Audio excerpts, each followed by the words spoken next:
हे कसं लावायचं ते बघूया। एक घेतले पातेलं, त्याच्यात किंचित पाणी ठेवलंय, त्याच्यात टाकूया दूध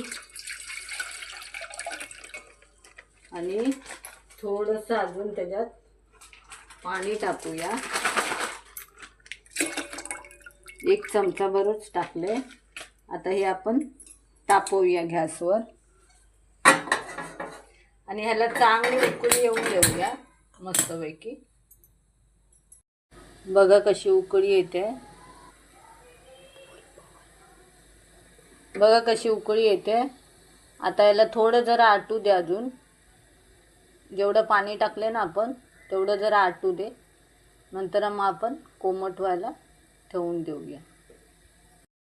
हे आपण बोट घालून बघूया, सोसवेल तेवढा गरम पाहिजे, कोमट एकदम। म्हणजे याचं आता दही लावूया आपण।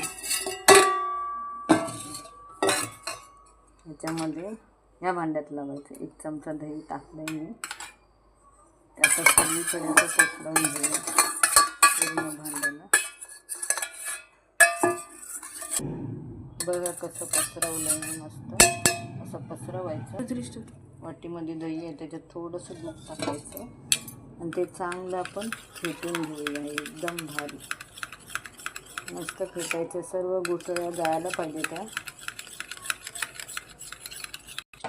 त्याच्यामध्ये ते दूध आपण टाकूया सर्व,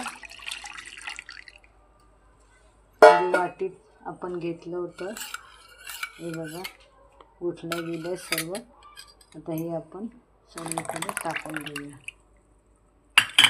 आणि काळोखामध्ये ठेवून देऊया।